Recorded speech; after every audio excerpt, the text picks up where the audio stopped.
Shalom, selamat pagi.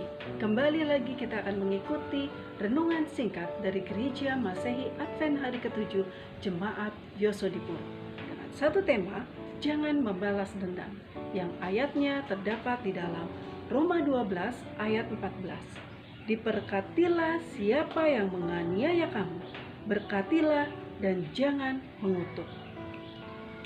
Sebagai makhluk sosial, kita tidak bisa hidup sendiri tanpa ada orang lain di tengah-tengah hiruk-pikuknya dunia saat ini. Kita pasti membutuhkan orang lain. Kita pasti selalu ingin bekerja sama dengan orang lain dalam segala hal. Namun, dalam membangun hubungan dengan orang lain, acap kali kita dihadapkan dengan banyak kendala. Mengapa demikian? Karena setiap orang memiliki latar belakang yang berbeda. Setiap orang memiliki kehendak dan pemikiran yang berbeda-beda. Dan akibatnya ada perselisihan, ada ketegangan, ada kebencian, ada marah mungkin di sana, selisih paham, sakit hati, jengkel. Banyak sekali kasus-kasus kejahatan yang dipicu permusuhan antara individu dengan individu. Dan biasanya orang yang bermusuhan akan mencari cara untuk membalas dendam. Bagaimana sikap orang Kristen dalam menghadapi situasi yang demikian ini? Bagaimana sikap kita terhadap orang-orang yang telah berbuat salah, orang-orang yang telah menyakiti kita?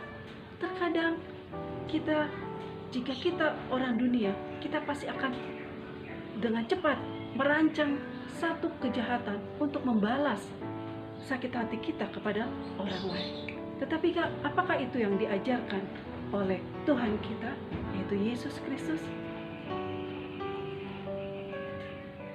Prinsip yang dilakukan oleh orang-orang dunia terhadap musuh adalah merancang, membalas setiap sakit hati yang dirasakan. Sebagai orang percaya, kita tidak boleh berlaku demikian.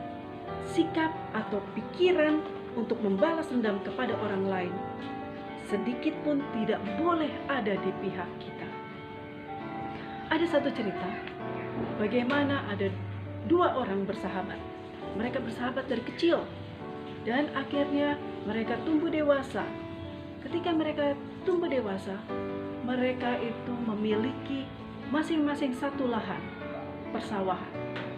Ketika dua orang sahabat ini melakukan kegiatan mereka setiap hari untuk menanam padi, mereka tumbuh tanaman ini dengan apa? Subur, sama-sama subur. Tetapi ketika yang dihasilkan si A lebih baik daripada punya si B, akhirnya si B ini merasa cemburu. Mengapa tanamannya lebih baik daripada tanaman saya? Mengapa tanamannya lebih subur dari tanaman saya? Mengapa hasilnya lebih banyak daripada punya saya? Ketika berlanjut, dia panen, dia tanam lagi, hasilnya seperti itu. Si A lebih baik tanamannya daripada si B. Akhirnya si B ini merancang satu kejahatan. Bagaimana si B ini membakar lahan daripada punya si A. Akhirnya si A tidak bisa lagi memanen hasil yang pada waktu itu sudah tumbuh dengan baik, dengan subur. Dan begitupun dia coba lagi untuk menanam tanaman si A ini, tetapi dirusak terus oleh si B. Akhirnya si A ini kecewa. Dia akhirnya menjual sawahnya untuk membayar hutang-hutang. Bagaimana dia harus mempunyai modal untuk dapat mengerjakan lahannya. Dan si B merasa senang karena dia punya hasil akhirnya baik. Dan akhirnya pada suatu hari si A ini berjalan-jalan di satu tempat, dan ketika dia duduk di bawah pohon jeruk, ada buah jeruk yang matang di sana. Ketika dia petik, dia makan, wah, rasanya manis sekali. Akhirnya dikumpulkan biji-bijinya, dia coba tanam biji-biji tersebut. Dia tanam, akhirnya dia apa? Bertumbuh. Dan berjalannya waktu, dia tahu bahwa temannya, si B yang sudah merusak lahannya. Dan timbullah rasa dendam kepada si B ini. Akhirnya, walaupun begitu, dia tetap mengerjakan lahannya. Dia sudah bisa membeli lahan dengan hasil buah jeruk yang manis yang dia sudah tanam. Terus dia bertambah. Dari hasilnya dia menjadi seorang yang kaya. Akhirnya dia lupa dengan dia punya dendam kepada si B. Akhirnya dia menyadari bahwa Tuhan tidak menginginkan kita untuk membalas dendam kepada orang lain, walaupun itu sahabat kita, walaupun itu keluarga kita.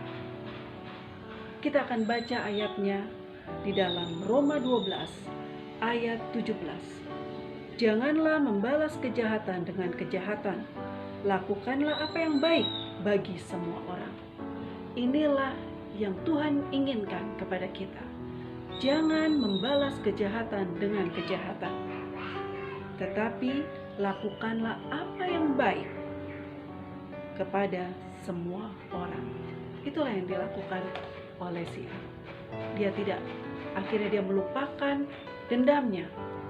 Dia tetap bersahabat dengan si A. Dan dia pun bersuka cita karena Tuhan memberkatinya dengan lahan yang baik, dengan tanaman yang baik, dan akhirnya dia bertambah-tambah di dalam kekayaannya. Kiranya Tuhan memberkati kita semua.